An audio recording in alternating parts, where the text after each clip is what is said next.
everyone, I just got done watching the Microsoft E3 press conference a little while ago and thought I'd do a video sharing my thoughts. So, overall, I thought the conference was really well done. They showed a little bit more of Halo 5 Guardians, which I'm excited about, more about Fallout 4, and a few other games here. They had a nice indie showcase as well. But I'm not going to talk about the entire conference. I'm really just going to talk about some of my, what I think are the big reveals and what I'm really excited about. So first up, of course, we have, they announced backwards compatibility for 360 games. And I was very surprised by this because they previously said that there's just no way they can do it. And, even when Phil Spencer was saying that, well, we thought we couldn't do it before, I was like, he's not talking about backwards compatibility. He's talking about backwards compatibility. So, this is an awesome thing. And given that I traded my 360 in to get my Xbox One, I still have 360 games. So, this is great. I can play them. And I'm going to explain. This is my interpretation of how this will work, given what they said in the press conference. And I'm sure we'll get more details over the course of this week. But there are going to be some limitations to backwards compatibility. First and foremost, what it sounded like is they're going to put downloadable 360 games on the Xbox One store for you to buy and download. And if you have a retail copy of a game that is available on the Xbox One store, you can put that disc in your Xbox One. It'll be like, hey, this is a 360 game, this is 99 Nights. It'll go to the store and you'll be able to download it. And just like any other retail Xbox One game, you have to have the disc in the drive to actually play the game. Now, this is where I'm not so sure on about, because they did mention towards the end of that announcement that I think they said you won't have to rebuy the games you already own. So I think they're referring to the games on demand games, like the digital games that you bought, because those are all tied to your account. So if I really hope that's true.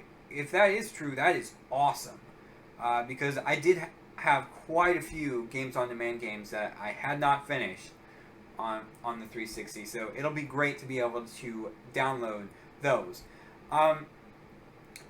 The only thing is that they say it's backwards compatible, which technically it is, but it all depends on what developers say. Yeah, you can put that game on there. So it's every single Xbox 360 game is not going to be backwards compatible with the Xbox One. It really just depends on which developers are like, yeah, we can do that. And so, yeah, I think that's just something to be aware of. Don't think that, any 360 game you're going to be able to play. Of course, this is going to come this holiday. They're going to have a selection of them, and I think that people that are in the Xbox preview are able to access that now. But still, a really cool feature, even if it is limited to what's available in the store. Who knows how much that'll get updated. But still, a really cool announcement. Next thing I want to talk about is the Elite controller. This, I think I remembered hearing something about this months ago, but this sounds pretty cool. This is a controller that is almost completely customizable. I've got my Xbox One controller right here, and from what it looked like, you have little, I guess they're kind of switches, but little pads here that you can press down, like 4 of them here, and you can customize them. You can actually take the analog sticks out, and it's supposed to be more precise than this. So that Elite controller did look really cool. The only thing though is I'm sure it's going to be expensive. It's probably going to be anywhere from $70 to $100 just for a controller. I could be wrong on that, but it seems to me with all the customization options that it's going to be expensive. And they're calling it Elite for a reason. It is for the people that will spend that amount of money on a controller. But still, it's neat. it's pretty cool. Next up, oh man, I hope I'm not forgetting anything. Oh, the Rare collection. Oh man, that came out of nowhere, but I'm pre-ordering that. I'm going to GameStop tomorrow and pre-ordering that because there are a lot of Rare games that I have not played. I've never played Banjo-Kazooie, never played the sequel, so I'm definitely looking forward to that. And a lot of their older games, which I've never played, I've never even played RC Pro-Am, so I'm psyched about that. And for $30, a great price point for that for 30 games. So I'm really excited about that, and you can get like what was it, like 10,000 gamer score or something like that. That's just nuts. I'm excited about that. I'm definitely looking forward to picking up that. And finally, the last thing I wanted to talk about is Hololens. They showed that off with Minecraft, and they actually had a camera set up where you could, that was, I guess, connected to the HoloLens, where you could actually see what the guy that was controlling the game, what he saw through the HoloLens.